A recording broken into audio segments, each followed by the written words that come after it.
Қайырлы күн, күндеріңіз сәтті өтсін. Бүгін сіздермен бірге лагманның қамырын дайындайтын боламыз. Осылай салқын суымызға бір жұмыртқа, бір шай қасық тұзымызды жақсылап араластырып, аз-аздан құя отырып, қамырымызды илеп аламыз. Бәрін бірден құймаймыз. Осылай аз-аздан құя отырып илеп аламыз. Бізде қатты қамыр шығады. Қажет болған жағдайда қосымша су қоссаңыздар болады, бірақ көп емес. Қамырымызды біріктіргеннен кейін 10 минут көлемінде илеп аламыз. Осылай иленген қамырды 40 минутқа қалдырамыз. 40 минуттан кейін алып, тағы да қайтарып илейміз.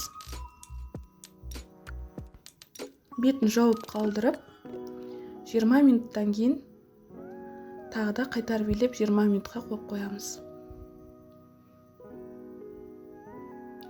Қамырымызды алдық. Осынша қалыңдықта жайып аламыз. Қатты жұқа етіп жаймаймыз. Жайып болғаннан кейін бетіне сұйық май жағып, қамырымызды кесіп аламыз.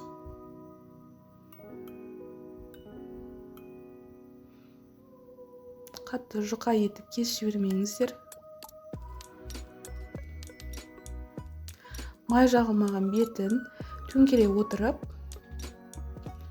май жағылмаған бетін осылай төңкеріп, май жағып, бетін жауып 20 минутқа қалдырамыз. Салфанға салсаңыздар да болады. Өздеріңізге қалай ыңғайлы. Ең бастысы қамырымыз құрғап кетпеуі керек. 20 минуттан кейін алып, қамырымызды осылай қолымыздың көмегімен дөңгелекше етіп жайып шығамыз. Алдын ала май жағылған табағымызға спираль етіп орналастырамыз. Бетін міндетті түрде табақпен немесе басқа да затпен жауып қоюыңыз қажет.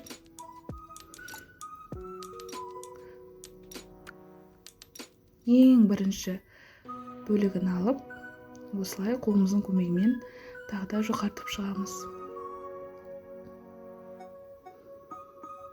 Екі басын біріктіріп, осылай ұрғылаймыз. Қамырымыз үзіліп кетпеуі қажет. Мен біртіндеп істедім.